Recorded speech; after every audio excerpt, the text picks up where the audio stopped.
With the 13th pick in the 1996 NBA Draft, the Charlotte Hornets select Kobe Bryant from Lower Merion High School in Pennsylvania. Portland has 3 timeouts left. The Lakers have 2. Bryant to shot!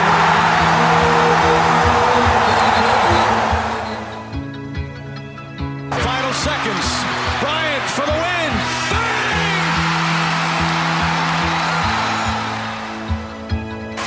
Artest looking, gets it to Bryant. Bryant dribbling, has to put it up at the buzzer. Banks it in! Oh! He banks in the 3! And the Lakers win the game! Bryant on the drive. Kicks it into Bynum. Back out Bryant. Shot clock at 7. Bryant leads, falling away. Puts it in! Under 3 minutes to play. Shot clock is down to 5. Bryant goes to work. Bryant the drive. Oh! Kobe Bryant on a rack attack! He can barely make it to the free throw line. The Lakers down by 2, and they want him and need him at the free throw line. Got it. The Lakers down 1. Will Kobe give them one last gamer? Bryant on the move with the jumper. He got it! My! 58 points! And the Lakers lead! What can I say? Mamba out. Είστε εσείς οι δύο μαζεμένοι κοντά ο ένας με τον άλλον, αγκαλιαστεί και βάζετε μένα να ξεκινήσω το podcast μου στον δρόμο πάλι. Ναι, αλλά αυτό το ζήτησες. Σε μια δύσκολη μέρα. Σε δύσκολη μέρα και συνθήκη. Έχεις παρέα έτσι καλή, ένα ζευγάρι παντόφλες. Έχεις ένα ζευγάρι έχω παρέα καταρχάς μια μαύρη βίτσα με το όνομα Jimmy B. Α, ναι. Και είναι τα βασικά. Να. Ναι. Τα βασικά είναι αυτή. Ο Jimmy B, τα βασικά. Την έχω αγκαλιά. Και είναι πόσο, 40 πόντους είναι? Εντάξει, όχι 40 δεν είναι, αλλά είναι ένα μέσο όρο 29, πες. Συνεχώς όμως είναι σε... Είναι αυξανόμενη, ναι. Πλήρως αιματωμένη. Είναι σε upward trend. Αυτό είναι το πρόβλημα. Πάει καρφί δεν πέφτει. Πάει καρφί προς τη Upper Bollinger. Μάλιστα. Ναι. Αντρέα, οπότε, το 2020 ναι, το φανταζόσουν ναι, ότι Οκτώβριο του 2020 θα λες για τη βίτσα του Jimmy B? Επουδενή. Και δεν είναι μόνο αυτό. Δεν είναι ότι δεν φανταζόμουν ότι θα μίλαγα για τη βίτσα του Jimmy B. Είναι ότι δεν φανταζόμουν ότι θα ήθελα να 30 δευτερόλεπτα, 40 για να ασχοληθώ με τον Duncan Robinson. Έτσι. Για πάρτα. Κοίτα, να πούμε στους ακροατές ότι αυτό είναι ο ορισμός του emergency pod με ελάχιστα notes και πολύ νητρομπόνιασμα. Οπότε θα ακούσετε κανένα μισάωράκι, αλλά θα είναι καλό. Καταρχάς είμαστε αμέσως μετά το Game 5, όπου ήμασταν όλοι πλημμένοι, καθαροί και έτοιμοι για να πανηγυρίσουμε τον τίτλο. Και δεν μας έκατσε. Σίγουρα το έκανα εγώ αυτό. Ο Άκης, να πούμε κάπου εδώ, το ήθελε τόσο πολύ. Πάρα πολύ. Που στο ημίχρονο μου έστειλε και μου λέει: έρχομαι από σένα να το δω, γιατί δεν μπορώ εδώ με τα link. Κολλάνε, το ζητώ. Ναι, εγώ το παίζω λύκειο κατάσταση. Έχω αναζητήσει. Έχω μπει στο dark web και ψάχνω τα καλύτερα link. High definition, αλλά γύρω στα 12,5 λεπτά πριν. Οπότε, όπως καταλαβαίνετε, αυτό στο WhatsApp group με ένα μήνυμα το δευτερόλεπτο δεν πήγαινε καλά. Όχι. Ειδικά στον τραυματισμό του AD. Ναι, εκεί τελείωσα, ρε. Εκεί τελείωσα, λέει, δεν πάει άλλο. Πρέπει έβαλε να την παντόφλα και βγήκε έξω. Πολύ σωστά. Αντρέα, για πάρε δικά σου για τον Duncan Robinson. Ρε παιδάκι μου, συνολικά αυτό το οποίο κάνανε οι Heat είναι ότι δώσανε στον εαυτό τους, δώσανε στην μπασκετόσφαιρα, αν θες, για να το πω λίγο σκουντίδικα, δώσανε την πρόπερα αξία τους. Ναι, δώσανε την πρόπερα αξία τους, διότι μιλάμε για μια ομάδα η οποία μας εκνεύριζε που χάσαμε ένα, ας πούμε, και θα κερδίζαμε με 4-1, αλλά μια ομάδα η οποία overall σαν ομάδα είναι καλύτερα από εμάς.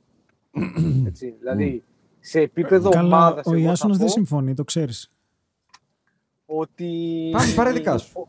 Ότι αντιδρά καλύτερα από εμάς, ειδικά σε επίπεδο βάθους, βάθους. Εννοώ ότι θα πάει 6-7 deep, μην ξεχνάμε ότι λείπει και ο Dragic, και κάτι θα πάρει από όλους αυτούς, το οποίο δεν θα είναι αυτό που θα δώσει ο Άιβαρ Κούσμα. Ή ο Ντάνι Γκριν. Ο Ντάνι Γκριν. Λοιπόν, για τον Duncan Robinson, όπως και για τον Jimmy B, είναι περίπου family αυτό το οποίο θέλω να πω. Φυσικά δεν είναι family σαν παίκτης, αλλά έχει να κάνει με το ότι μου είναι αδύνατον για ένα παίκτη που θα μπορούσα να μισώ πάρα πολύ, όπως ο Ρόμπινσον, ο οποίος έχει και υφάκι, να τον αντιπαθήσω, διότι μιλάμε για ένα παίκτη, μιλάμε για ένα παίκτη ο οποίος όταν κανένας στον κόσμο δεν περιμένει ότι θα γίνεις κάτι και στέλνεις βιογραφικά, ας πούμε, για να κάνεις internships στο Ringer και φτάνεις στο σημείο να παίζεις τελικούς στο NBA και όχι να παίζεις και να διαμορφώνεις αποτέλεσμα σε έναν βαθμό, δεν μπορείς πάνω να του βγάλεις το καπέλο αυτό το παίκτη. Έτσι. Όπως και του Jimmy B. Ναι, απλά του Jimmy B δεν του βγάζεις το καπέλο, πλένεσαι και σκύβει. Χοντρά λόγια και δεν θα μπει Χλατσίδη, σίγουρα όχι. Δεν έχω καμία άλλο αυτό. Αντρέα, κάτσε να κάνουμε μια πάσα και στον Άκη να μας πει τι είδε χθες, γιατί ο Άκης έφυγε από το σπίτι μου σε πολύ δύσκολη κατάσταση. Να σου πω ότι γύρισα και δεν κοιμήθηκα και άρχισα να δουλεύω γιατί είχα νεύρα. Άρχισα της Δευτέρας τα πράγματα που έχω να κάνω. 7 η ώρα το πρωί, Κυριακή. 7 η ώρα το πρωί, άνοιξα κάποια Google Sheets. Γιατί μου είχε πάει το αίμα στο κεφάλι, ρε φίλε. Έχετε χάσει την μπάλα. 7 η ώρα πρωί Σαββάτου. Ναι, ρε παιδί μου, ναι. Είναι Σαββάτου, ναι, συγγνώμη. Ναι, όχι απλά την μπάλα. Πώς σου φάνηκε λοιπόν? Πιες το καφεδάκι να ξυπνήσεις, γιατί είσαι και. Κοίτα, τώρα έχω αρχίσει να το χωνεύω. Ναι. Τώρα έχω αρχίσει να το χωνεύω. Πώς σου κάθεται? Δεν μου έχει κάτσει καθόλου καλά.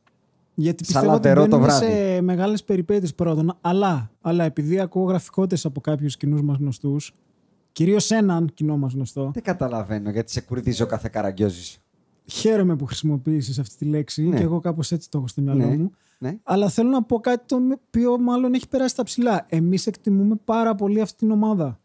Αν δεν ήταν οι Lakers απέναντι, το έχεις πει πολλές φορές στα WhatsApp μας, το πιο πιθανό είναι να υποστηρίζαμε τους Heat με οποιονδήποτε άλλο. Όχι αντίπαλο. Το πιο πιθανό. Εάν αυτή η τελική με αυτή την απόδοση του Jimmy Butler δεν γινόντουσαν απέναντι στους Lakers, σίγουρα θα με είχαν γράψει η Miami Herald εμένα.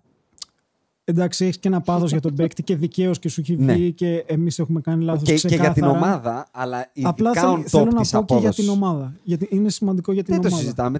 Την είχαμε δώσει από τον πρώτο γύρο. Μέχρι τελικούς περιφέρειας. Απλά εκεί περιμέναμε το Τορόντο και όχι τους Κέλτες. Και είχαμε δώσει Τορόντο, να θυμίσω. Ναι, εντάξει. Αυτό. Κατά τα άλλα, όταν όλοι λέγανε κάτι τρέλες περί Γιάννη, εμείς λέγαμε Μαϊάμι. Τι να πούμε τώρα? Για τον Jimmy Μπαμπά που τα λέμε 3 χρόνια πριν, τι να πούμε τώρα? Αλλά... Το Tyler Hero που τον είδαμε στα Summer League, όταν οι άλλοι ήταν στη Μύκονο, στο Σκορπιό. Έλα, σε παρακαλώ. Θα πω όμως ότι συμφωνώ με τον Αντρέα, ότι νομίζω ότι το Μαϊάμι είναι πιο deep σαν ομάδα.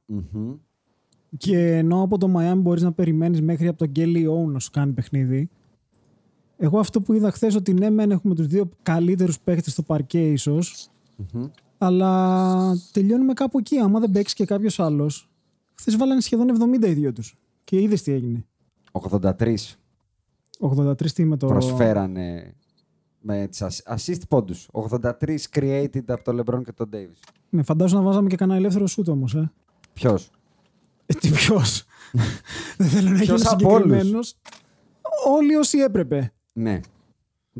Κοίτα, χθες πλην του KCP, ο οποίος κάνει καλή σειρά, πάρα πολύ καλή σειρά, χθες δεν το λάδωσε κανένας άλλος εκτός από τους δύο. Και ξέρεις τι, δεν ήταν μόνο ότι δεν το έβαλε. Ήταν κακή, δηλαδή δίνεις τετράποντο στον Duncan Robinson. 2 τετράποντα και ένα στο Crowder. Ναι, αυτό πήγα να πω, στον Crowder. Κάτσε ρε φίλε, τελική είναι, δεν γίνεται να πας τελείως παραλία. Έχεις του Howard το flagrant, το οποίο είναι 6-point swing. Είναι πολλά τα mental λάθη τα οποία. Εγώ εξακολουθώ να μην πιστεύω ότι έγινε επίτηδες, οπότε δεν μπορώ να το καταλογίσω. Πιστεύω ότι πήγε να κόψει τη φάση. Οκ, συμβαίνουν αυτά. Αλλά το τετράποντο είναι απαράδεκτο. Απαράδεκτο. Δεν επιτρέπεται να κάνεις τετράποντο, ρε παιδί μου. Φεύγεις και δεν σε ξαναβλέπουμε στις εγκαταστάσεις. Και όχι απλά το κάνεις, διαμαρτύρεσαι εντόνως. Δηλαδή, σουρεάλ καταστάσεις. Το οποίο δεν ήταν απλά, ήταν για 5, δηλαδή. Έτσι που δεν μαρτυρήθηκε, θέλει τεχνική ποινή. Θέλει Γιάννη Ιωαννίδη σε σιγαλάκι. Έχω σκεφτεί πολλές φορές το Γιάννη Ιωαννίδη. Τον έχεις σκεφτεί, Πάρα πολλές φορές τον έχω σκεφτεί. Είσαι της σχολής? Μου αρέσει αυτή η σχολή. Παιδιά, όποιος ακούει που είπαμε να λάβουμε τα εφηβικά κάποιας τυπικής ομάδας εδώ. Εγώ έχω πει ότι τα παιδιά δεν θα περάσουν καλά, αλλά θα γίνουν καλοί παίκτες και άνθρωποι. Άρα και εσύ, Άκη, λες ότι μπλέξαμε. Κοίτα, εγώ είδα έναν Άντονι Ντέιβις που το έσερνε το πόδι, δεν περπατούσε καν. Περίπου για 1,5 ημίχρονο, γιατί νομίζω χτύπησε στο τέλος του πρώτου. Ακριβώς. Δεν ξέρω, δεν έχω καταλάβει τι έχει γίνει. Κάπου διαβάζω για χίλιο, κάπου διαβάζω για αστράγαλο. Το ραπόρτο είπε ότι ο ίδιος, μάλλον είπε, ότι απλά έκανε aggravate. Ναι, εντάξει, ευχαριστώ. Aggravate είχε κάνει και ο KD και του κόπηκε. Δεν διαφωνώ Aggravate καθόλου. είχε κάνει και ο Kobe και του κόπηκε. Το είπαμε στο group. Άμα είναι να μας κοπούν τα επόμενα 5 χρόνια, εντάξει, υπάρχει θέμα. Το είπαμε στο group. Είναι περίεργος τραυματισμός. Αλλά σου λέω ότι είπε ο ίδιος. Γι' αυτό έπρεπε η σειρά να τελειώσει χθες. 100%. Διότι τι γίνεται. Το παιχνίδι αυτό ήταν εκεί. Ωραία. Ήταν εκεί να το πάρει. Δηλαδή από τη στιγμή που περάσαμε μπροστά, παρότι ο overall για μένα πάλι θα ξαναπώ το Miami ήταν καλύτερο από τους Lakers. Γι' αυτό και συνέχεια το Miami ήταν μπροστά και εμείς κυνηγούσαμε. Έτσι. Αλλά περιμέναμε όλοι μας και το λέγαμε ότι όταν πάρουμε κεφάλι και περάσουμε μπροστά, ότι μετά δεν θα κοιτάξουμε πίσω. Αλλά πάλι γίνανε mental λάθη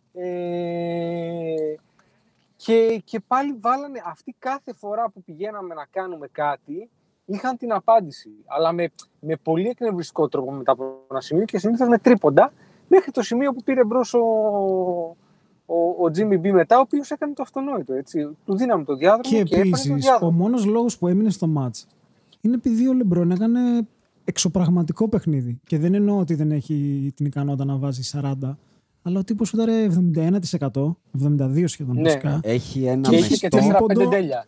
Έχει τρίποντο 66 νομίζω. Έχει ένα μεστό 40-13-7 με 3 κλεψίματα, 15 στα 21, 6-9 τρίποντα. Δηλαδή ίσως ήταν ο μόνος αυτή την ομάδα που είναι γεμάτη από βετεράνους. Δηλαδή δεν είναι ότι έχει νιάτα. Βετεράνους έχεις. Τα παιδιά δεν μπορούν να κάνουν και κάτι άλλο, να τρέξουν και να ξέρουν τι πρέπει να κάνουν σε τέτοιες στιγμές πίεση πρέπει. Όχι να στα κάνει ο Ντάνκαν Ρόμπινσον. Τρελαίνομαι δηλαδή. Και ο AD από δίπλα ήταν καλός έτσι, με ένα πόδι.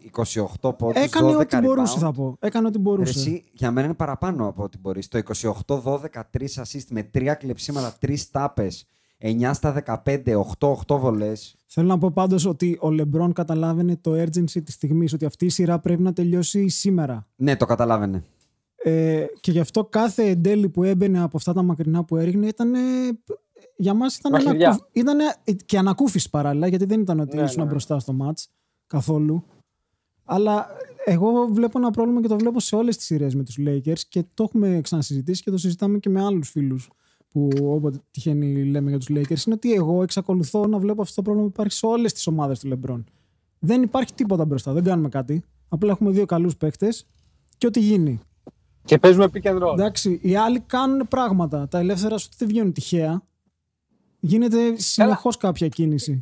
Και εμάς δεν βγαίνουν τυχαία, αλλά βγαίνουν με ένα συγκεκριμένο τρόπο που λέγεται παίζω pick and roll με τον LeBron. Βγαίνουν τυχαία λόγω του ότι έχεις 2 τρομερούς παίκτες που χρειάζονται προσοχή. Γι' αυτό βγαίνουν ελεύθερα σου. Το όχι ότι κάνεις κάτι. Επειδή υπάρχει double team. Δηλαδή, αναγκάζονται να σε κάνουν double. Αν κάτι έχει κάνει το coaching staff που εγώ τουλάχιστον μπορώ να δώσω σχέση με άλλες ομάδες του LeBron, είναι την καλύτερη αμυντικά αυτό. Αλλά μπροστά εξακολουθεί αυτό το πράγμα να συμβαίνει. Ναι, αλλά και αμυντικά κάποια στιγμή το γρίφο του να σταματήσουμε το Jimmy B, έστω και να τους πάμε τα χέρια κάθε φορά που μπαίνει μέσα, αλλά να του κάνουμε, αμένα του κάνουμε τα φάουλ. Δηλαδή, εμένα αυτό με εκνευρίζει. Τον στέλνουμε στη βολή γιατί και ξέρει να κερδίζει φάουλ ο Jimmy B. Ωραία. Θα πάει στις βολές. Ωραία. Υπάρχει πάλι η ανήθικη πάλι πρακτική που λέει: άμα είναι να πάει στις βολές, πας του τα χέρια. Υπάρχει ένα πρόβλημα εκεί, Αντρέα. Γεμίζει το μάνα όταν τρώει ξύλο. Δεν ξενερώνει. Γι' αυτό εγώ θα παίρνει πω μπόσικα. ότι το πρόβλημά μου δεν είναι ο Jimmy B. Σε κάθε ομάδα υπάρχει ένας Jimmy B. Όταν φτάνεις τελικό, έχεις ένα Jimmy B. Το θέμα είναι να μην τρως και 26 από τον Duncan Robinson. Ρε γάμο την πουτάνα μου. Μπράβο. Αρχίζουμε και μπαίνουμε στο τσίτσι. Με τετράποντα. Γιατί το μάτς κρίθηκε στους 2-3 πόντους. Δεν κρίθηκε στους 10. Με τετράποντα. Καλά τα λες. Προχώρα, Jason. Εγώ να προχωρήσω. Δεν έχεις πει και τίποτα. Εγώ δεν έχω πει εγώ και Αντρέα σήμερα. Κοίτα. Περίεργο, αλλά ναι. Ναι, κοίτα, όχι. Εγώ περίμενα ακριβώς αυτό το μάτς εχθές. Εχθές το προηγούμενο πιο. Αλλά όχι εχθές. Όχι Ναι. εχθές. Όταν γράψαμε το τελευταίο pod και είχε φύγει ο Αντρέας, ήμασταν με τον Δημήτρη, περιγράψαμε ακριβώς πώς αυτή η σειρά θα γίνει in 5. Αυτή η σειρά θα γινόταν ακριβώς έτσι in 5. Ένα μάτς που θα πηγαίνανε κοντά η Miami Heat. Ένα μάτς που θα ήταν, να το πούμε, το κακό μας μάτς, να το πω. Θα έρθει το μάτς που θα φας 7 στα 13 τρίποτα από τον Duncan Robinson. Ένα γκραν κοινιολικό. Ναι ρε παιδί μου, θα γίνει το ένα μάτς που θα είναι κακός και ο Ρόντο από τον πάγκο. Το ένα μάτς που θα πάει down the stretch, αν θυμάσαι καλά εκεί που το λέγαμε, και down the stretch η Miami θα κάνουν το close out, θα κάνουν την υπέρβαση, το ένα μάτς. Οπότε για μένα το χθεσινό, αν η σειρά είναι φυσιολογικά 3-0, δεν θα γίνει χθες, θα γίνει στο Game 4. Θα το κάνουνε, θα γίνει ένα 3-1 και το Game 5 θα είναι ένα πολύ ωραίο, καλό στα παιδιά, καλό στα, άντε γεια σας, πήγαινε από εδώ, πήγαινε στο σπιτάκι σας. Για μένα, και είναι η πρώτη φορά μετά από πάρα πολύ καιρό που είχα τη βάρδια εκείνο το βράδυ και πήρα δικά μου και μίλησα σαν Ιάσονας και δεν σας εκπροσώπησα γιατί κοιμόσασταν εκείνη την ώρα αφού είχε τελειώσει το μάτς. Για μένα το εγκληματικό, ντροπιαστικό και προσβλητικό μάτς είναι το Game 3 χωρίς τον Μπάμα Ντεμπάγιο. Ένα μάτς που οι Lakers έχουν κάνει check-out. Ένα μάτς που ο AD τελειώνει με 9 shoot τον αγώνα. Το πρώτο μάτς από την εποχή που καταγράφει το Basketball Reference στατιστικά, το 1997, όπου τελειώνει παίχτης με πάνω από 8 λεπτά στο παρκέ, που έχει 0 shoot και 4 λάθη, Anthony Davis. Ο LeBron με τον Anthony Davis μαζί στην τέταρτη περίοδο εκείνη έχουν 5 πόντους, 2 στα 6 shoot, 0-3 τρίποντα, 4 λάθη. Ο Kelly Olynyk τελειώνει το match με καλύτερο stat line από τον AD. Μιλάμε για παίχτη ο οποίος εχθές έχει κάνει DNP. Ναι, έδωσε ένα DNP χθες. Έχει 17-7, 1-2 σε αυτό το match. Ένα match που οι 5 starters μας έχουν αρνητικό plus minus και οι 5 bench έχουν θετικό. Είναι ο ορισμός της ομάδας παροδία. Ήτανε προσβλητικό προς τους Miami Heat και δικαίως η σειρά είναι 3-2 και έχεις μπλέξει. Εκεί πέρα τους πατάς στο κεφάλι και ειδικά ένα μάτς που βρίσκεις τον Μαρκίφ Μόρις και τον Κούσμα να σουτάρουν 9 στα 19 τρίποντα με 19 και 19 πόντους, δεν το χάνεις. Συμφωνώ. Και για μένα είναι τραγικότερος του AD ο LeBron James εκείνο το μάτς. Γιατί έχει κρυφτεί, αρνείται να μαρκάρει το Jimmy Butler, δεν βγαίνει μπροστά να πει όπα ρε φίλε, αυτό το μάτς δεν θα το χάσω. Με τον ένα ή τον άλλο τρόπο είναι εκεί. Ήμασταν 2 πόντους μπροστά με καλάθι του Ρόντο 7 λεπτά πριν το τέλος και τρώμε 26-13. Χωρίς Αντεμπάγιο. Με τον Κούσμα και τον Κιβ να το βλέπουνε κοφίνι. Έκτοτε δεν έχω δει κάτι που με παραξενεύει. Πήραμε το Game 4. Χάσαμε ένα αναμενόμενο μάτς γιατί η Miami Heat δεν είναι παροδία ομάδας. Και εγώ δεν έχω αγχωθεί να χάσω τη σειρά. Θα σου πω πότε θα αγχωθώ. Αν για κάποιο λόγο που δεν τον βλέπω, χαθεί το Game 6. Εκεί αν μπούμε σε Game 7 χωρίς λόγο και αιτία, είναι 100-0 το άγχος εναντίον μας. Και σε ένα μάτς όλα γίνονται. Αλλά κοίτα, εγώ, συγγνώμη Αντρέα να ολοκληρώσω, παρακαλώ. Εγώ δεν βλέπω τρόπο να μην πάρεις ένα μάτς από τους Miami Heat και να χάσεις δεύτερο σερί από τους Miami Heat. Ας πούμε ανέφερα για τους Μαρκίφ Μόρις Κούσμα από το 9 στα 19, τα επόμενα 2 μάτς είναι στο 4 στα 18. Έχουν και οι δύο από 2 στα 9. Αυτά, αν τα προσθέσεις μικρά, μπορώ να πω πιο μετά, μην μονολογώ πολλή ώρα. Στο Game 6 εγώ είμαι πάρα πολύ confident ότι θα κερδίσουμε. Πάμε και συνεχίζω να λέω κι εγώ. Θα συμφωνήσω επί της αρχής ότι τι γίνεται. Τα 3 τελευταία παιχνίδια είναι 3 παιχνίδια τα οποία το ένα το χάσαμε με Mars, το Game 3. Πρόσεξε, εγώ εκεί διαφωνώ. Δεν το χάσαμε Mars. Κάναμε check-out. Κάναμε check-out, αλλά το πήρανε πιο εύκολα. Ναι. Μα γι' αυτό εκνευρίζομαι. Το πήρανε πιο εύκολα αυτοί. Το Game 4 το πήραμε στο τέλος εμείς. Έτσι. Ήταν ένα μάτς δικό μας βέβαια. Ήταν δικό μας, αλλά ήταν κοντά. Ήταν ένα μάτς το οποίο δεν ήταν μακριά από το να γίνει τσαφ. Να σου πω κάτι. Δεν με ενοχλεί αυτό. Εννοώ δηλαδή λογικό είναι. Δεν παίζω με τους κουκουβάουνες. Αλλού θέλω να καταλήξω. Και πήραμε και ένα μάτς και χάσαμε και ένα μάτς το οποίο είναι ο ορισμός του όριο. Δηλαδή χάθηκα στα τελευταία 11 δευτερόλεπτα με τον μαλάκα τον θα πούμε. Θα μπούμε και το brain fart του Keith. Ναι. Ωραία. Έρχεται πιστεύω η ώρα που θα κάνουμε και το καλό μας match. Γιατί το καλό μας match το κάνουμε στο Game 1 και από τότε καλό match δεν έχουμε κάνει. Σαν ομάδα. Έτσι, σαν ομάδα, συμφωνώ. Θεωρώ και εγώ ότι αυτό θα έρθει στο Game 6. Γιατί θα βγουν λίγο πιο... Κοίταξε, θα βγουν και λίγο με τη λογική του ότι δεν πρέπει να πάμε Game 7. Έτσι, δηλαδή όλα ή τίποτα εδώ. Και θα βγουν όλοι με αυτή τη λογική πια. Υπήρχε μια χαλαρότητα, θεωρώ. Ακή, εσύ τι πιστεύεις για το Game 6?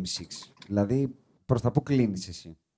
Σε σχέση με νίκη τα μιλάς? Σε σχέση με αυτό που είπα εγώ και ο Αντρέας, ρε παιδί μου, είσαι από αυτούς που είσαι πιο αγχωμένος? Δεν μπορώ να σου πω κάτι μέχρι να ξέρω ποια είναι η κατάσταση του δεύτερου καλύτερου μας παίκτη. Ή πολλές φορές πρώτου. Οπότε, ό,τι και να συζητάμε αυτή τη στιγμή για μένα είναι άνευ σημασίας, γιατί δεν είμαστε ίδια ομάδα χωρίς τον Davis. Δεν το συζητάμε, ρε. Δεν το συζητάμε. Απλά εγώ θα πω ότι καλός ή κακός, εκτός του Game 3, στα υπόλοιπα 4 μάτς της σειράς, έχω δει ακριβώς αυτό που περιμένω. Το Game 4, ας πούμε, είναι το ένα μάτς που το παίρνει ο AD. Είναι αυτό που λες, θα πάρει 2 ο LeBron, ένα ο AD και απ' την άλλη θα πάρει ένα ο Jimmy B. Αυτά είναι όλα σωστά. Το outlier της σειράς είναι το Game 3. Δηλαδή, στο Game 4 κερδίζουμε με LeBron μέτριο. Εγώ συμφωνώ μαζί σου στο ότι και καμία απουσία να μην υπάρχει, ας πάρουμε ότι όλοι είναι υγιείς, δεν μπορώ να πιστέψω ότι θα χάσω 2 φορές από αυτήν την ομάδα. Σερί εννοείς? 3 σερί. Τα επόμενα 2 που μένουν, αυτό εννοώ. Δεν μπορώ να πιστέψω ότι θα χάσω άλλες 2 φορές. Όχι απλά συμφωνώ και σου λέω ότι έχει δείξει η ομάδα ότι ακόμα και με το LeBron στο μέτριο βράδυ, δηλαδή στο Game 4 είναι η δεύτερη φορά στην ιστορία του LeBron στις 53 αγώνες τελικών που τελειώνει με αρνητικό plus-minus και η ομάδα του κερδίζει. Στο 3-1 λέμε τώρα. Στο 3-1, ναι. Τελειώνει με μείον 2 ο LeBron. Εγώ θα πω ότι είναι από αυτές τις φορές που η στατιστική είναι λίγο off σε σχέση με την εικόνα. Εμένα μου άρεσε ο LeBron. Δεν είπα ότι είναι κακός. Δεν είπα ότι κακός. Είπα ότι είναι μέτριος. Είναι μέτριος. Είναι μέτριος για LeBron. Εσύ προφανώς. Τον πύχη πάντα τον βάζω εκεί που πρέπει. Εντάξει, γιατί για μένα έκανε ένα πολύ καλό παιχνίδι. Εγώ θα το πω μέτριο και θα σου πω τι εννοώ. Ανέβηκε αρκετά όταν κατάφερε να συνεργαστεί με τον AD που ήταν Σούζα. Για μένα γύρισε εντελώς το πώς έπαιζε όταν μπήκε στο δεύτερο ημίχρονο και κόλλησε ένα ντέλι από τα 7 μέτρα περίπου. From the logo. Ναι. Okay. Και μετά έχει άλλη μια φάση πάλι με τον Αντεμπάγιο που ρίχνει άλλο ένα τέτοιο. Ισχύει. Και εκεί κάπως γύρισε, γιατί στο πρώτο ήταν δραματικός, δεν ήταν απλά μέτριος. Αυτό λέω. Δεν λέω ότι είναι throughout the game κακός, αλλά η κατακλείδα λέει ότι ο Davis την έχει κουβαλήσει στην ομάδα. Είναι ενδεικτικό ότι τελειώνει με συν 17, ενώ έχει παίξει περίπου τα ίδια λεπτά με τον LeBron. Και στα 6 λεπτά που είναι πάγκο AD, χάνουμε 11 από τους. Ας πούμε, για μένα... Και έχει μοιράσει και κάτι τα πίδια. Όχι, είναι Σούζα. Έχει κάνει 4 τάπες νομίζω αυτό το μάτς. 4. Και όχι απλά είναι Σούζα μόνος του. Είναι το μάτς που ο Ρόντο κάνει το πιο μεγάλο μπάμ ότι είναι κομβικός. Ειδικά ο AD με το Ρόντο, όσο παίζουν στο παρκέ, είναι, αν θυμάμαι καλά, 24 λεπτά, κερδίζουμε 18 πόντους αυτό το μάτς. Με αυτό το ντουέτο μαζί. Ωραία. Εκεί, sorry, πες Άκη, αλλά κράτα μια... Έλα, πάρε. Πες το για να πω μετά. Θέλω να πω ότι εκεί έρχεται και το κομμάτι που αφορά όμως τον προπονητή. Και τι γίνεται, είδαμε χθες τον Σπόλστρα να κάνει αυτό το οποίο γενικά συμβαίνει στους τελικούς. Χθες παίξαν 7 παίχτες για το Μαϊάμι. Αυτό ήταν.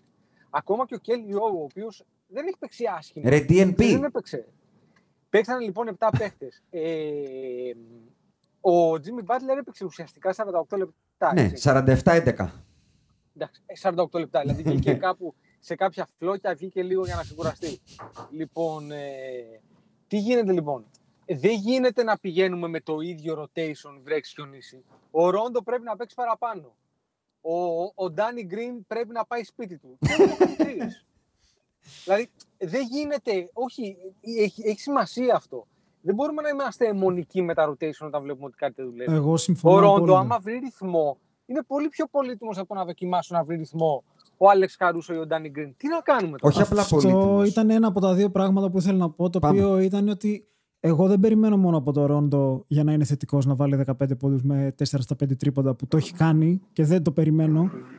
Αλλά περιμένω να είναι καλός σε ό,τι έχει να κάνει με τα βασικά. Να μου παίξει την καλή άμυνα και να φτιάξει το παιχνίδι και να ξεκουράσει λίγο το Λεμπρόν. Αυτό το περιμένω σε κάθε μάτς. Και δεν θεωρώ ότι είναι κάτι τρομερό. Χθες ήταν το πρώτο του πραγματικά κακό μάτς. Πράγμα που όντως αντικατοπτρίζει και το plus-minus. Ήταν το πρώτο του αρνητικό στη σειρά. Μέχρι τώρα ήταν σε όλα θετικός. Συν 11, συν 7, συν 6, συν 8. Χθες μείον 13 και θα πω ότι όμως έχει να κάνει λίγο Άκη και με την ευστοχία του. Ξεκινάει τη σειρά στα δύο πρώτα παιχνίδια με 4 στα 9 και στα επόμενα 3 έχει 0 στα 8. Δηλαδή, έχει... Αντρέα, μας ακούς? Ναι, έχει... Μικραίνει πολύ το γήπεδο για το Ρόντο όταν δεν μπορεί να σε τραβήξει έστω λίγο έξω. Θέλω να πω όμως κάτι για το προηγούμενο μάτς. Για το 4. Γιατί ναι, έχει αυτό που λες για το plus-minus του Anthony Davis και το plus-minus του LeBron. Εμένα δεν μου άρεσε ο Anthony Davis. Στο 4. Ήταν τρομερός αμυντικά. Τρομερός. Αλλά δεν βλέπω κάτι το οποίο το άκουγα και σήμερα στο pod του Zach Lowe που είχαν καλεσμένο τον Chris Bosh. Ναι. Το οποίο εμένα με βιδώνει τρομερά. Ότι δεν πάει στο post θα πεις, Τρομερά. Με τρελαίνει, μου χαλάει το μυαλό. Είναι πάρα πολύ παθητικός. Καθόταν συνεχώς. Άλλοι θα πούνε ότι είναι στο flow της επίθεσης. Εγώ αυτό το κατουράω προσωπικά. Έχει τρομερό ταλέντο για να περιμένεις. Πάρε λίγο Golden Shower, Αντρέα, και προχώρα. Όταν έχεις τρομερό ταλέντο και είσαι σε αυτό το stage και δεν είμαστε 20 πόντους μπροστά να πας με το flow της επίθεσης, κάποιες στιγμές θέλω να μου βάλεις την μπάλα μέσα. Τι να κάνουμε τώρα? Και χρειαζόταν σε εκείνη το μάτς να τη βάλει την μπάλα μέσα. Δεν μου αρκεί να κάθεσαι στη γωνία σαν να είσαι ο Τσαρτσαρής ή ο Φώτσης. Ναι. Ή ο Ματ Μπόνερ κάποτε. Ναι. Θέλω να πας να απαιτήσεις, αν θυμάστε στο πρώτο ημίχρονο ειδικά. Red Mamba. Δεν μπορούσαμε να βάλουμε την μπάλα από το τρίποντο μέσα στο post. Entry pass δεν μπορούσαμε να κάνουμε με τίποτα. Θα σου κάνω λίγο το δικηγόρο του διαβόλου εδώ και θα πω ότι ένας παίχτης, όποιος κι αν είναι αυτός, ο οποίος σουτάρει 50% στη σειρά από το τρίποντο και παίζει συμπαίχτης του Λεμπρόν, ο οποίος έχει ανάγκη άδεια ρακέτα, καλός κακός είναι μια προπονητική επιλογή να μην κάνει clock το paint. Δεν είπα να το κάνει σε κάθε φάση όμως. Σε κάποιες συγκεκριμένες φάσεις, όταν σε μαρκάρει ο Crowder όμως, θέλω να την πάρεις κοντά στο καλάθι. Γιατί θα σου κάνουν double team και θα τη δώσεις κάπου αλλού, ρε φίλε. Τι να κάνουμε τώρα? Δεν γίνεται να αποστάρεις 5 μέτρα από το καλάθι. Δεν έχεις κανένα πλεονέκτημα. Και όσο όμορφο σουτ κι αν έχεις, και όσο κι αν με πορώνει εμένα, σε βλέπω να παίζεις ένας με έναν. Δεν κερδίζεις εκεί. Τι να κάνουμε τώρα? Αντρέα. Όμως, θα πω το εξής. Άμα είναι να σου κάνουν double team και να τη βγάλεις στον Danny Green, άστη. Και στον Κούς. Και πέτατη χωρίς να βλέπεις. Εντάξει, εγώ μιλάω να κάνουμε τα βασικά σωστά. Δηλαδή και ο Dwight θεωρώ ότι μπορεί να έχει 1-2 επαφές με την μπάλα όταν σε μαρκάρει ο Crowder. Γιατί δηλαδή στο πρώτο μάτς έγινε αυτό και σε προηγούμενο μάτς το έχουμε ξανακάνει? Ο Dwight μπορεί να τη βάλει μέσα. Θα σου κάνει ένα 4 στα 6. Δεν είναι άσχημο. Δεν θα το πάρεις από κάπου αλλού. Εγώ δεν θα διαφωνήσω. Κοίτα, στο Game 4 ας πούμε, το μάτς το κλειδώνουν οι role players. 2 συνεχόμενα ντέλια του KCP, αν θυμάστε από τη γωνία, και ένα driving layup του Rondo. Το κλειδώνουν ουσιαστικά. Είναι και το 56ο μάτς που μπαίνουμε με προβάδισμα στην τέταρτη περίοδο και έχουμε 56-0 πλέον. Χθες χάσαμε γιατί είναι άλλο ένα μάτς που μπαίνουμε με deficit κυνηγώντας στην τέταρτη περίοδο. Για μένα ο Rondo και ο KCP είναι ο τρίτος και ο τέταρτος τροχός αυτής της ομάδας. Και όταν θα βρούμε ένα μάτς που δεν θα είναι κακοί και οι δύο ή ένας από τους δύο και είναι απλά decent, γιατί εχθές ο KCP είναι decent αλλά ο Rondo είναι κακός, θα το πάρουμε και εγώ περιμένω να είναι το Game 6 αυτό. Για να κλείσω και τα του Game 4, γιατί το Game 4 εκεί κλειδώνει. Όταν η τρίτη και η τέταρτη ρόδα της ομάδας σπινιάρει λίγο. Όμως, εντάξει, έχουμε μεγάλωση πλέον, έχουμε δει αρκετούς τελικούς. Ναι. Οι ρολίστες είναι απαραίτητοι σε μια ομάδα που παίρνει πρωτάθλημα. Συμφωνώ. Δηλαδή, ό,τι και να λέμε και για τον AD και για τον LeBron, και όσο και να διαφωνούμε για το πώς έπρεπε να παίξουν και αν ποιος ήταν καλός και ποιος όχι, τι να κάνουμε? Άμα δεν τα βάλουν αυτοί, δεν θα κερδίσεις. Όχι απλά δεν διαφωνώ. θεωρώ ότι το Game 6 έχει μια συγκεκριμένη συνταγή νίκης. Μπαίνεις και επιβάλλεσαι. Μπαίνεις στην τέταρτη περίοδο με προβάδισμα, λοιπόν, σημαίνει αυτό. Δεν πας στο μία άμυνα να κρυφθεί ένα shoot κτλ. Γιατί έχει φανεί ότι οι Lakers είναι όχι πολύ efficient σε αυτό το κομμάτι. Και η Heat είναι πολύ, δηλαδή down the stretch που λέμε. Και το σημαντικότερο είναι αυτό που λες, να γίνει η σωστή προπονητική στόχευση και να μην υπάρχει θολούρα. Όταν τελειώνει ένα match που ο AD έχει ίδια shoot με τον Kentavious Caldwell Pope και 5 παραπάνω από τον Kuzma, είναι μια προπονητικά λάθος προσέγγιση του αγώνα. Όταν τελειώνει ένα match με τον Fogel να σπαταλάει το challenge. Πόσα λεπτά ήταν πριν το τέλος, ρε Αντρέα? 8-9. 8-9 λεπτά. 8-9 λεπτά πριν το τέλος, ένα challenge που ακόμα και να το κερδίσεις, είναι ένα 3-point play, αλλά σε αφήνει με ένα time out. Μας άφησε στο τέλος χωρίς ένα time out να ισοφαρίσουμε. Εκεί στα 6 δευτερόλεπτα το χρειαζόσουν οπωσδήποτε. Ακριβώς. Στο rebound του Markieff είναι time out. Παίρνεις ένα time out. Δηλαδή, για μένα, η Miami Heat είναι αυτή που είναι, αλλά ξαναλέω, αν δεν είχαν γίνει πολλά brain fart από τους Lakers, αυτή η σειρά χθες θα είχε τελειώσει 4-1. Άμα βλέπεις συνεχόμενα brain farts, λες και ότι δεν είναι απλά brain farts, είναι μάλλον ανικανότητα. Δηλαδή... δεν θεωρώ ότι ο Fogel έγινε ξαφνικά ανίκανος. Θεωρώ ότι... Ούτε εγώ. Αλλά θεωρώ ότι είναι καλύτερος ο Spoelstra. Τι να κάνουμε τώρα? Δηλαδή, δεν το συζητάμε. Μετά από κάθε run των Lakers έπαιρνε time out και κάτι έκανε και γύρναγε πάλι. Δεν το συζητάμε. Αυτό που δεν βλέπουμε από τον Fogel σε αντίθεση με τον Spoelstra και αυτό το οποίο απαιτείται, αν θες, και σε αυτό το επίπεδο προπονητικής, μιλάμε για τα NBA Finals, έτσι, είναι ότι δεν βλέπουμε κανένα adjustment. Δηλαδή, οι Lakers παίζουν το ίδιο πράγμα από το Game 1 μέχρι το Game 6 με τη μόνη διαφορά ότι βάλαμε τον AD να μαρκάρει τον Jimmy Butler και δημασιάνει. Γι' αυτό είπα ότι στην άμυνα βλέπω κάτι να γίνεται και γι' αυτό και η ομάδα φέτος γενικά είναι καλύτερα στην άμυνα. Αλλά μπροστά δεν μου αρκεί το Kuzma έχει περισσότερα shoot επειδή ο AD είναι παθητικός. Παίρνεις time out και του λες, φιλέ, στο επόμενο play θα γίνει αυτό γιατί θέλω να την πάρεις και να τη βάλεις μέσα γιατί σε χρειάζομαι. Ναι, αλλά και εσύ, Kuzma, μην είσαι αλλεργικός στην μπάλα, μόνο shoot, πάσα, Μόλις την πιάσει, φεύγει. Κοίτα, όταν έχει superstar στην ομάδα σου, δεν έχει η μάνα σου, πατέρα σου. Kuzma, τώρα θα σουτάρω εγώ. Το ακούω. Και για να πω κάτι, για να κλείσουμε λίγο και το Game 5 και να πάμε να το κλείσουμε και το pod στο πώς θα τελειώσει η σειρά. Στο τέλος, επειδή ξέρω ότι ο Αντρέας θέλω να του κάνω πάσα, έχει hot take για την τελευταία φάση. Εγώ 150 φορές να ξαναγίνει η φάση, 150 φορές θα πω ότι ο LeBron πρέπει να κάνει αυτή την πάσα. Έχει γίνει άπειρες φορές στα finals. Και έκανε πάρα πολύ σωστά. Αλλά θα κάνω μια πάσα στον Αντρέα και θα του πω ότι ο Damian Lillard είπε ότι είναι απολύτως σωστό μπασκετικά και 9 στους 10 ανθρώπους του NBA το είπανε. Αλλά ο Lillard είπε, εγώ δεν με νοιάζει πώς με μαρκάρουν, εγώ το σουτάρω. Εγώ συμφωνώ και θα πω και γιατί. Ωραία. Γιατί καταλαβαίνω ότι πολλοί διαφωνούν, μπασκετικά ενδεχομένως να είναι λάθος. Εγώ όταν η μπάλα πήγε στον Danny Green και υπάρχει και Μάρτις, η οποία ήταν δίπλα μου εκείνη την ώρα, έφυγε το Σταυρίδι. Το έδωσες. Με το που έφυγε η μπάλα τα χέρια του Λεμπρόν. Λέω δεν μπαίνει αυτό. Ναι. Λοιπόν, πρώτον, γιατί μιλάμε για ένα παίκτη ο οποίος δεν τη βρίσκει, δεν βρίσκει διχτάκι. Να πάρω μια παρενθεσούλα εδώ. Ναι, να λύσω το μύθο ότι ο Danny Green είναι κλατς και αυτό και τα λοιπά. Ήταν το 2013. Πέρσι στους τελικούς ο Danny Green σε 6 μάτς έχει στα 5 από τα 6 στα 23 τρίποντα, 26%.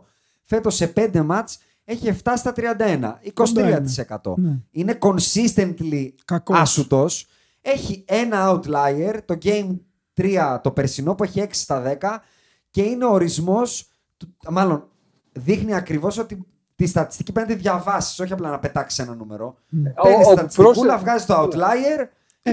Βλέπεις και λίγο το μάτς. Για να μην συζητήσουμε το γεγονός ότι έχει αρχίσει ο Danny Green, ο οποίος δεν μπορεί να τριπλάρει εμένα, έχει αρχίσει να κάνει κάτι drive. Που τον βλέπω να μπαίνει προς τα μέσα και μου σκόνει τη τρίχα. Δηλαδή... Το shoot αυτό είναι ένα. Εμένα δεν με νοιάζει να μην το βάλεις. Ας πάει όμως καλά. Η μπάλα σχεδόν πήγε airball. Να πούμε ρε παιδί μου, καλό shoot χάσαμε. Εντάξει, ναι, πήγε, βγήκε. Πήγε λίγο πιο δυνατό. Μπράβο, για να τελειώσω λοιπόν αυτό που έλεγα. Ναι, συνέχισε. Ο Ντάνι Γκριν παίρνει ένα σουτ το οποίο είναι ελεύθερος και το expectation, όχι μόνο το δικό μου, γενικά θεωρώ είναι ότι αυτό το σουτ δεν θα μπει. Διότι να σου πω και κάτι άλλο. Όπως είναι αποδεδειγμένο στην ιστορία, κάποιες στιγμές είναι πολύ μεγάλες για κάποιους ανθρώπους. Ο Ντάνι Γκριν είναι ένας από αυτούς. Η στιγμή ήταν πολύ μεγάλη και για αυτόν και για τον Μαρκίφ Μόρις, ο οποίος μετά παθαίνει ένα αδιανόητο brain fart, γιατί έχει 4 ελεύθερους παίκτες. Ναι. Ο ένας είναι πίσω του, σχεδόν του κάνει tap στο νόμο. Ναι, ρε. Φίλε, εδώ, είμαι εδώ. Είναι ο KCP στη γωνία, ο Ντάνι Γκριν πίσω του, ο AD, ωραία planted στη ρακέτα και ο LeBron μόνος του. Ο LeBron είναι μόνος του, ο ναι. LeBron James. Έτσι, και την πετάει τίποτα. Αν απλά η μπάλα έφτανε στα χέρια συμπαίχτη του, θα κάναμε ένα καλό σουτ. Απλά δεν έφτασε. Τι είναι στη λέξη. Ακόμα και αν το σούταρε ο ίδιος, ρε. Ναι. Γιατί δεν είναι ότι και ο ίδιος είναι στην πρέσα. Όχι. Έχει χώρο να σουτάρει. Μπορεί να βρει σουτ. Θα πω μόνο σε σχέση με αυτό που λες και για τον Lillard και για σένα που θέλεις να σουτάρεις, νομίζω είναι lose-lose η κατάσταση και για οποιονδήποτε παίκτη που εκεί δεν καταλήγει, δεν είναι θετική έκβαση. Γιατί ο Ιάσονας θα έλεγε καλά, είναι μαλάκας. Συμφωνώ. Έξω έχει 3 παίκτες ελεύθερους. Εγώ θα έλεγα ναι, αλλά εμένα μου αρέσει ο Κόμπι, ρίξε μια καραμπίνα. Ο Αντρέας θα ήταν δίπλα μου και θα το στήριζε και όλοι θα είχαμε μια διαφορετική άποψη αν δεν μπει η μπάλα μέσα. Εγώ απλά λέω ότι όταν η φάση ξεκινάει και είσαι ο Λεμπρόν και να σου πω κάτι, 4-5 φάσεις πριν το παιχνίδι, πώς έχει έρθει σε επίπεδο να είμαστε μέσα. Επειδή ο Λεμπρόν παίζει bully ball. Ναι, να σου πω, δεν του κάνανε quadruple team όπως αυτή τη φάση. Εδώ του κάνανε quadruple. Εγώ λοιπόν και δική μου άποψη, ναι, εκείνη τη στιγμή, όπως είπε και ο Βαν Γκάντι, προτιμώ να ζω και να πεθάνω από τον καλύτερο μου παίχτη. Πάντως, εκείνη τη στιγμή ο Λεμπρόν με τις μπάλες, να πάρει την μπάλα, να πάρει την μπάλα και να πάει να τη βάλει μέσα στο καλάθι. Πάντως, να μην κερδίσω από σου του Λεμπρόν. Εγώ. Αντρέα, για να είμαστε δίκαιοι πάντως, ιστορικά όλοι οι μπασκετμπολίστες έχουν κάνει αυτή την πάσα. Όλοι. Για μένα το ζω και πεθαίνω. Ο Μάικλ Τζόρνταν. Ζω και πεθαίνω από τα χέρια του καλύτερου μου παίχτη. Δεν είναι μόνο το σουτ. Αυτό λέω. Από την επιλογή του καλύτερου μου παίχτη. Σίγουρα ήταν εκεί που ήθελε. Ο Τζόρνταν, ο Κόμπι, ο Ντάνκαν, ο Λεμπρόν, ο Στεφ Κάρι. Όλοι έχουν κάνει τη σωστή πάσα και βρέθηκε ο Πάξον, ο Κέρ, ο Χόρι, ο Αρτέστ. Επίσης, ήταν μια φάση που έγινε επαναφορά. Αν θυμάμαι καλά. Δεν είχαμε σχεδιάσει απολύτως τίποτα.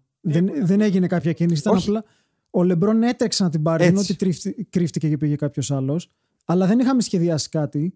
Και φάνηκε ότι η άλλη ομάδα με ένα προπονητή που ξέρει τι κάνει, αν ξαναδείτε τη φάση, ο Ντάνκαν Ρόμπινσον τρέχει πάνω του και δεν του επιτρέπει να έχει πολλές επιλογές στο πώς θα κάνει τον drive του. Γι' αυτό κατέληξε σχεδόν στο πλάι της μπασκέτας και αναγκάστηκε να κάνει παρόλα πάσα αυτά, έξω. Είναι ένα play που σου βγαίνει γιατί έχει τον νίκη σε close out, έχει φτάσει στη σέντρα και είναι εκτός φάσης μετά το rebound. Εκτός φάσης εντελώς. Άρα παίζουμε 5 εμείς 4 αυτή στο rebound, άρα έχουμε και το rebound και ουσιαστικά για μένα έχει χαθεί από την αστοχία του Danny Green, όπως είπες, από το brain fart του Markieff και το brain fart του Fogel μας άφησε χωρίς time out. Γι' αυτό εγώ δεν ανησυχώ στο Game 6 και για να μπούμε και εκεί για να κλείσουμε το pod, πάμε στο Game 6. Να πάρω δικά μου ή θέλετε να πάρετε δικά σας? Στο πώς θα το πάρουμε. Πες. Ωραία. Λοιπόν, εγώ λέω λοιπόν ότι το πρώτο και βασικό είναι αυτό που είπε ο Άκης. Μια συνταγή που εφαρμόζεται στο μπάσκετ από το 1970.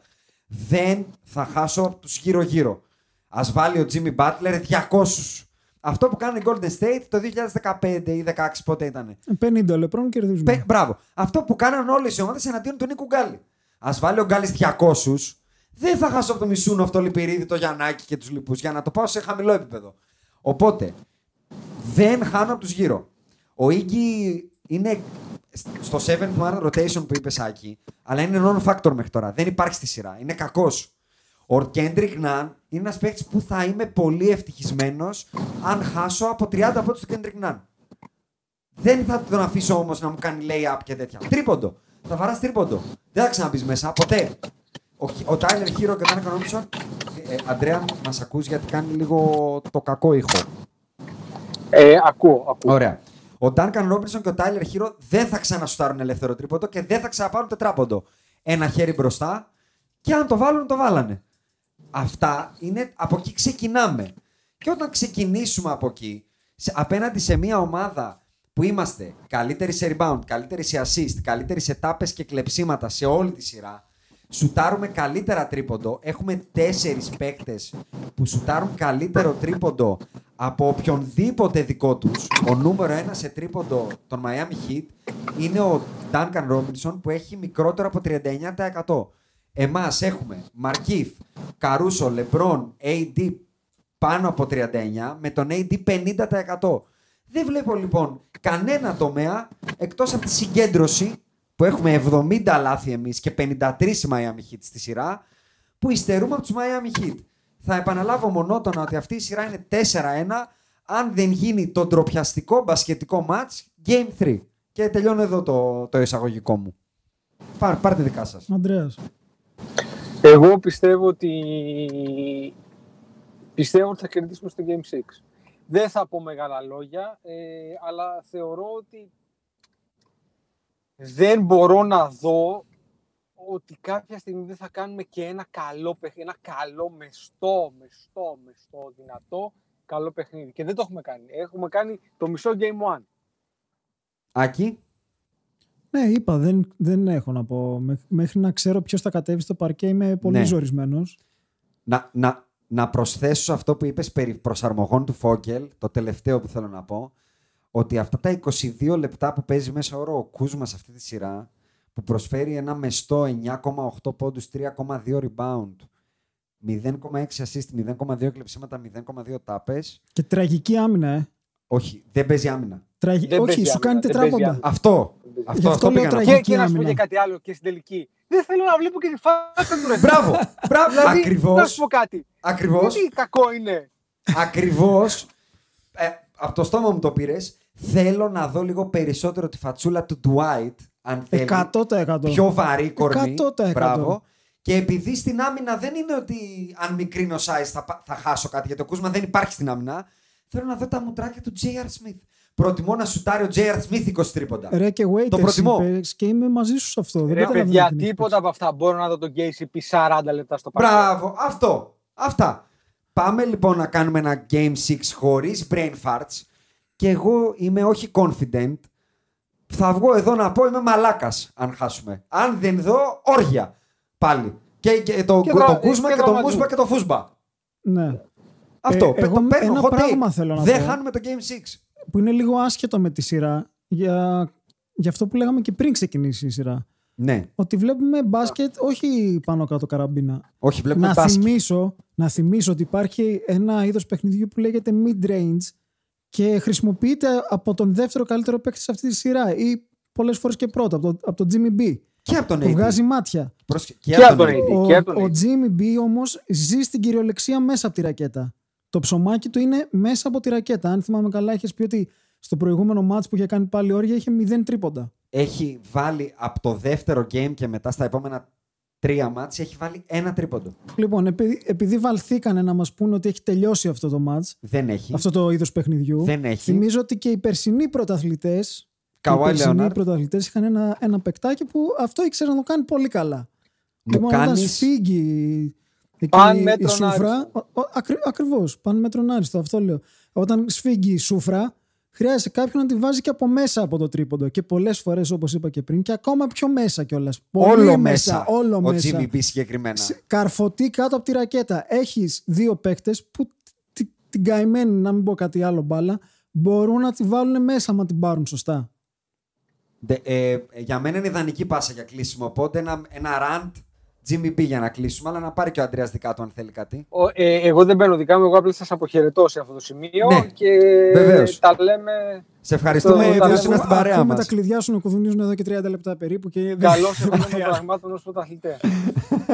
Λοιπόν, αφού μας αποχαιρέτησε ο Αντρέας, θα κλείσω εδώ παρέα με τον Άκη, με μια οδή σε αυτόν που μου κάνεις μια πολύ ωραία πάσα, στον Jimmy Butler. Τον άνθρωπο που κάνει lead τους hit σε όλες τις στατικές κατηγορίες. Πόντους, rebound, assist, κλεψίματα, τάπες. Στον άνθρωπο που είναι ο πρώτος που κάνει outscore, out-rebound και out-assist το LeBron σε αγώνα τελικών στην καριέρα του LeBron, σε 54 μάτς. Τον άνθρωπο που τελειώνει με multiple triple-doubles, μάλλον όχι τελειώνει, τρέχει μια σειρά τελικών με multiple triple-doubles. Υπάρχουν ένα σύνολο 5 που το έχουν κάνει. Ο Wilt, ο Magic, ο Larry, ο LeBron, ο Draymond Green, που είναι μια ιδιαίτερη περίπτωση triple-double. Και είναι ο τρίτος που κάνει με 35 πόντους triple-double. Ο τέταρτος, συγγνώμη, με Jerry West, James Worthy, ο LeBron 2 φορές το 15 και ο Jimmy B 2 φορές φέτος 35 triple-double. Συνεχίζω τα ανδραγαθήματα. Είναι ο πρώτος που γράφει πάνω από 32 πόντους και πάνω από 12 assists σε τελικούς από τον Michael Jordan. Είναι ο πρώτος που τελειώνει τελικούς με πάνω από 30 πόντους και 5 κλεψίματα. Μάλλον, είναι ο πρώτος που το κάνει. Ο άλλος που το έχει κάνει σε οποιοδήποτε post-season είναι ο Gary Payton. Και τελειώνω και λέω ότι σε όλα αυτά είναι και αυτό που λέμε είναι Αθηνά και χειρακίνη. Οι συμπαίκτες του είναι Σούζα. Ειδικά ο Tyler Hero και ο Duncan Robinson στη σειρά. Εγώ αυτό θέλω να πω και περιμένω να τελειώσει για να τα πω. Ναι, να σου το δώσω το στατιστικό που το δείχνει. Στους πρώτους 3 γύρους στον play-off έχει 68 assist. Σε 5 μάτς στα finals έχει 51 assist. Αλλά σε 30 από τις 51, γι' αυτό ανέβηκε τόσο πολύ και assist του, είναι τρίποντο. Ουσιαστικά τη δίνει σε έναν σουτέρ. Και αυτοί οι σουτέρ τα βάζουν με 48% από πάσες. Αυτό είναι πρόβλημα μεγάλο. Δεν είναι αστείο αυτό το 48%. Γι' αυτό και λέω ότι εγώ δεν θα χάσω από αυτούς. Ας κάνει ο Jimmy B ό,τι θέλει. Συμφωνώ. Όταν ο Jimmy B θα ψάχνει πάσα, δεν θα έχει πάσα θέλω. Αυτό θέλω να δω στο Game 6. Πάρε δικά σου. Ναι, εγώ θέλω να πω 2 πράγματα. Πρώτον, δεν θα κουραστώ να λέω μέχρι να τελειώσουν οι τελικοί και πολύ πιθανό και του χρόνου ότι αν είμαι free agent σοβαρός παίκτης θέλω να τρέξω στο Miami. Mm-hmm.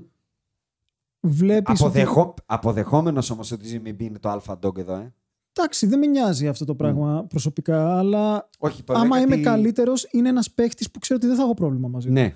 Θέλει να κερδίσει το παιδί και θέλει να κερδίσει at all cost. Δεν έχει... Είδα ένα story το οποίο ήταν μετά τη συνέντευξη τύπου που έδωσε, που σηκώνεται από την κάρεκλα και δεν μπορεί να περπατήσει. Όχι, δεν μπορεί. Κουτσένει. Είναι ζορισμένος πολύ. Εγώ αυτό θέλω να βλέπω. Μου κάνει από τον 1 μέχρι τον 12. Να επαναληφθώ ότι είναι το NBA που μου λείπει. 100%. Αυτό λέω. Αυτό μου λείπει. Γι' αυτό και λέω ότι αυτή είναι μια ομάδα που χαίρομαι πάρα πολύ να τη βλέπω. Μου αρέσει τρομερά η κουλτούρα της. Αυτή θεωρώ ότι τους έχει φτάσει εδώ. Και θεωρώ ότι έχει κουμπώσει τέλεια ο συγκεκριμένος παίκτης, ο οποίος δεν έβρισκε σπίτι αλλού κατά πάσα πιθανότητα. Και να πούμε κιόλας, Άκη, ότι όχι απλά δεν έβρικε σπίτι. Τι άλλο κάνει ο Jimmy B με αυτούς τους τελικούς. Δείχνει το blueprint στο Γιάννη. Αυτό είναι το αναφέρουμε πάλι συνέχεια. Είναι ο τέλειος προορισμός για τον Γιάννη. Δείχνει και το blueprint πώς πρέπει να το κάνεις. Πώς πρέπει να παίξει ο ίδιος. 100%. Είναι ένας παίκτης χωρίς τρίποντο, όπως είπες, που όμως τι κάνει, ζει στη γραμμή. Αν δεν είχε βολές ο Jimmy B, θα ήταν Γιάννης. Θα τραβάγαμε κι εμείς μια γραμμούλα, θα λέγαμε δεν βαράς τρίποντο και θα πηγαίνει στις βολές. Αλλά όταν σουτάρεις 5, 12, 14, 7 και 12 στα 5 μάτς με 92%, δεν μπορώ να σε σταματήσω εύκολα. Αν σουτάρεις με 50% σαν το Γιάννη, το μόνο που έχω να πω σε σχέση με τα νούμερα είναι ότι θεωρώ ότι είναι SPO effect αυτό. Θεωρώ ότι, γιατί θυμάμαι όταν ο LeBron πήγε από τους Cleveland στο Miami την πρώτη φορά, τελείωνε σεζόν με ένα κουφό για τότε, γιατί τότε ήταν και πιο clocked η ρακέτα. Κάτι 52%, κάτι 55%, κάτι 50%. Ο LeBron. Ναι. Νομίζω ότι ξέρουν τι κάνουν εκεί και πώς να τον χρησιμοποιήσουν και να είναι αποτελεσματικός. Λείπει ο Dragic που του δίνει και περισσότερο μπάλα στα χέρια, που ξέρει τι να την κάνει ο άνθρωπος. Δεν το συζητάμε. Δεν είναι spot-up shooter, δεν είναι ο Danny Green, ξέρει τι να την κάνει και να την βάλει μέσα μπορεί. Οπότε θεωρώ ότι έχει γίνει κάπως η τέλεια καταγίδα για τον Butler για να κάνει αυτό για το οποίο είναι ικανός, αλλά κάπως και το γύρω-γύρω έτσι τον βοηθάει πολύ. Όχι απλά τον βοηθάει. Είναι κομμένο και ραμμένο το όλο πράγμα για να κάνει sign τα προτελήματά του. Και όχι μόνο αυτό, είναι και φοβερό το πόσο ο Spot τον στηρίζει. Δηλαδή, και όλη η ομάδα. Βγαίνει ο Duncan Robinson μετά το μάτς εχθές και λέει: με φώναξε μετά το game του στο δωμάτιο Jimmy B και με πήγε. Καρότσι. Ναι, με έφτασε στο Μαϊάμι. Αλλά δεν τζίνησα. Δεν είπα. Γι' αυτό λέω για την κουλτούρα αυτής της ομάδας. Δηλαδή, μου θυμίζει. Είναι ίσως η Ιεροσυλία που το λέω. Πάρα πολύ το χαρακτήρα του Jordan στους Bulls. Του instigator, του ενοχλητικού, του θα σου κάνω Scott Barrell κτλ. Ναι, απλά αυτό που επίσης το λέω εγώ συνέχεια είναι ότι αυτό ξεκινάει από πάνω. Διαλέγουμε ανθρώπους που αντέχουν αυτό το πράγμα, αντέχουν αυτή την πίεση και αντέχουν να βρίσκονται σε αυτή την νοοτροπία. Άμα δεν έχεις αυτή την νοοτροπία, δεν είσαι μέλος αυτής της ομάδας. Θα ψωνίσω από το χαμηλό ράφι στον draft pick. Θα πάω στο 13, στο 14, στον Αντεμπάγιο, στο Χείρο, στον ένα και στον άλλο. Αλλά τα παιδάκια έχουν μπαλάκια. Πολύ μεγάλα. Δεν θα έρχονται εδώ πέρα. Διάβαζα ένα άρθρο, νομίζω εσύ μου το έστειλες από το ESPN, που έλεγε ότι ο Πατ τρέχει τις προπονήσεις τους και ο Σπόλστρα πλέον φοράνε pads όλοι. Ναι. Κάνουν προπονήσεις αντρικές λεγόμενες. Για να είναι εύκολο το παιχνίδι. Κάνουν προπονήσεις 90s. Ναι, θα πονάς. Ναι. Charles Oakley φάση. Και όχι για να κάνω double up και το επίπεδο των τελικών που τρέχει ο Jimmy B, αλλά και στην κομβικότητά του, και γιατί λέω ότι δεν έχει νόημα να παλεύεις να σταματήσει το Jimmy B, αλλά πρέπει να σταματήσει τους γύρω. Ο Jimmy B στις νίκες στα Conference Finals και στα Finals, σε όλες τις νίκες και στις 6 που έχουν κάνει Heat, 4 με τους Celtics και 2 με τους Lakers, έχει θετικό plus-minus. Που το plus-minus δεν αφορά την ατομική επίδοση. Αφορά το πόσο καλά πάει η ομάδα με σένα στο παρκέ. Γι' αυτό το τονίζω τόσο πολύ αυτό το στατιστικό. Και δεν είναι τυχαίο ότι έχει 11 μάτς, 6 νίκες, 6 θετικά plus-minus, 5 ήττες, 5 αρνητικά plus-minus. Και όχι μόνο αυτό. Είναι συν 10 το θετικό του και και μείον 9 το αρνητικό του. Μιλάμε για swing 20 πόντων. Όταν καταφέρνει ο αντίπαλος, να το πω έτσι, με το Jimmy B στο παρκέ να κάνει τους hit να μην είναι καλοί. Και εγώ έτσι βλέπω ότι θα καταφέρεις να κάνεις κακούς τους hit. Σταματώντας τους γύρω.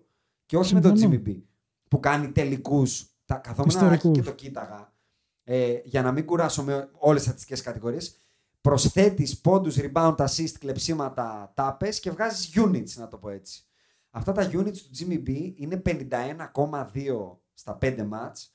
Και μετά το πρώτο match που είναι λίγο το outlier του Jimmy, δεν είναι τόσο σούζα, από το Game 2, 3, 4, 5, είναι 56 αυτή η πόντι. Τα τελευταία έφτασα μέχρι το 1991 να ψάχνω. Ποιος έχει κάνει τέτοιους τελικούς.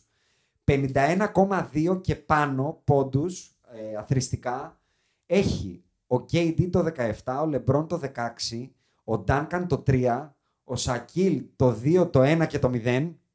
Ναι. Back to back. Ναι. Ο Χακίμ το 95 και ο Τζόρνταν το 93 και το 91. Αν βγάλω και το outlier του Game 1 με τους 56 πόντους που συγκεντρώνει ο Jimmy B από το 2 μέχρι το 5, 3 φορές έχει γίνει κάτι καλύτερο. Σακίλ 2 φορές, το 0 και το 1, και ο Μάικλ Τζόρνταν το 93. Ζούμε τέτοιους τελικούς. Δεν έχει νόημα να πάει να κάνεις αυτό τον παίχτη αυτή τη στιγμή να κάνει underperform. Κοίτα, οι μόνες στιγμές που φαίνεται ότι σταματάει είναι όταν εκείνος χάνει το attack mode στο οποίο βρίσκεται και αρχίζει και πασάρει παραπάνω από όσο θα έπρεπε. Και όχι μόνο στα units, είναι και το efficiency. Δηλαδή, το ότι σουτάρει με 55,8 field goal και 92 βολές σε όλους αυτούς που ανέφερα, ακόμα και ο Σακίλ δεν σουτάρει με 70 field goal. Εκεί είναι. 59, 57, 61. Λοιπόν, συγγνώμη, πάλι θα γίνω ψήρας και υπερβολικό στην ανάλυση και ανυπομονώ. Κάνουμε το πόδι με τα παιδιά που είναι και αυτοί υπεραναλυτικοί. Θέλω να προσέξει όποιος ακούει και δει το επόμενο match ή να πάει να δει τα προηγούμενα match, γιατί ίσως αλλάξει κάτι. Ελπίζω τα screen που κάνει το Miami και τα screen που κάνουν οι Lakers. Τα λεγόμενα πάλι ζυνητρομπονάτα. Λοιπόν, αυτά τα screen δεν έχουν πλάκα. Και όταν παίρνεις αυτά τα screen, συνήθως μετά είσαι ελεύθερος να σουτάρεις και να τελειώσεις το match με ένα ωραίο 55%. Έτσι. Το έκανε και ο LeBron παλιά, το έκανε και ο Wade, το κάνει και τώρα ο Jim Butler. Δεν είναι τυχαία αυτά τα πράγματα όταν διαρκούν μια δεκαετία. Αυτό έχω. Όχι απλά δεν είναι τυχαία. Είναι η βάση του μπάσκετ. Ένα σωστό screen, είτε το κάνει στην ESCA είτε το κάνει στα NBA Finals, ένα σωστό screen παραμένει. Πάλι θα κάνω μια αναφορά στο πώς. Δεν ξέρω αν το έχει διαβάσει κανείς, εσύ θα το ξέρεις. Το έχει πολλές φορές και ο Κόμπι και όλοι όσοι είχαν προπονητή τον Phil. Δεν κάνανε πράγματα σπουδαία στην προπόνηση, κάνανε μόνο basics, fundamentals. Πώς θα κάνεις screen, αγόρι μου, έτσι. Θα τον βρεις τον άνθρωπο, θα τον πονέσεις, θα το κάνεις κάθετα, θα το κάνεις όπως πρέπει και θα σουτάρει ο συμπαίκτης σου ελεύθερος. Δεν είναι τυχαίο ότι οι προπονητές που ακούς ότι έχουν playbook 400 plays είναι ακόμοδοι. Όχι, είναι αναλυτές. Μου θυμίζει τον Πασκουάλ στον Παναθηναϊκό που λέγανε ότι είχε ένα playbook 900 σελίδες. Το μπάσκετ είναι πάρα πολύ απλό. Μια τριγωνική επίθεση είναι. Να το πούμε έτσι. Η τριγωνική επίθεση είναι απλή. Το pick and roll είναι απλό. Έτσι κερδίζονται οι κούπες. Δεν κερδίζονται με λιγκουαφών. Θα πάει από εδώ εκεί, θα κόψει από εδώ εκεί, θα κάνει αυτό κτλ. Είναι απλά τα πράγματα. δεν είναι πυρηνική φυσική. Και είναι απλά και στα δύο μέρη του παρκέ. Γιατί ο Jimmy Butler γι' αυτό για μένα ξεχωρίζει. Γιατί ποτέ δεν θα τον δεις να είναι καλύτερο στην επίθεση από ότι στην άμυνα. Ναι, ξεκινάει από την άμυνα 100%. και αν του βγει η επίθεση, του βγήκε. Εδώ λοιπόν του βγαίνει η επίθεση και για να το κλείσουμε, βάζω την τελεία μου στο πόντ εγώ, να πάρεις και στη δικά σου και λέω ότι ο Jimmy B δεν έχει νόημα να συνεχίσεις να κυνηγάς να τον σταματήσεις. Δεν χαραμίζεις καν τον AD για μένα πλέον στο Jimmy B. Του στέλνεις τον Καρούσο, τον Μαρκίφ κτλ. Στέλνεις τον AD στον Μπάμα Ντεμπάγιο. Στέλνεις τον Λεμπρόν σε κάποιον από τους σουτέρ να μην βλέπει το καλάθι ένας από τους δύο. Να μπορεί να σουτάρει. Ίσως δεν ξόδευα την ενέργειά του εκεί, γιατί ο Ντάνκαν Ρόμπινσον τρέχει πάρα πολύ. Ίσως δεν ξόδευα την ενέργειά του εκεί. Επιλέγεις έναν από τους δύο.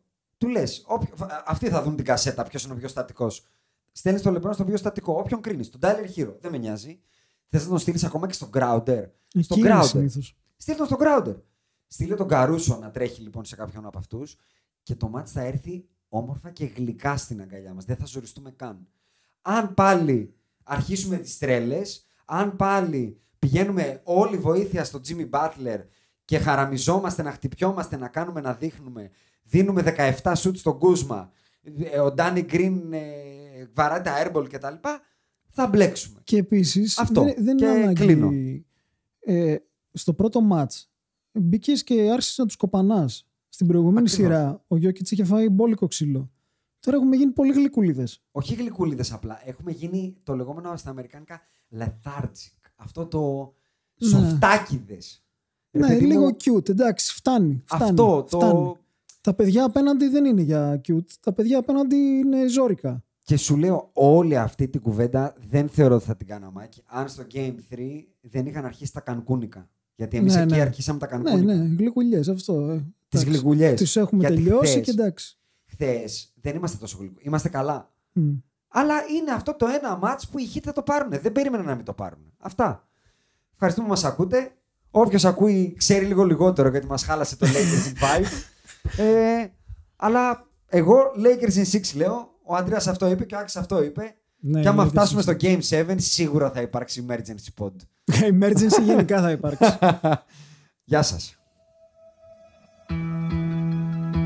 With the 13th pick in the 1996 NBA Draft, the Charlotte Hornets select Kobe Bryant from Lower Merion High School in Pennsylvania. Portland has 3 timeouts left. The Lakers have 2. Bryant to shot!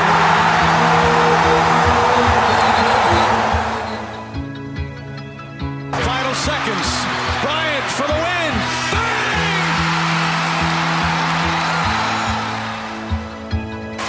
Artest looking, gets it to Bryant. Bryant dribbling, has to put it up at the buzzer. Banks it in! Oh!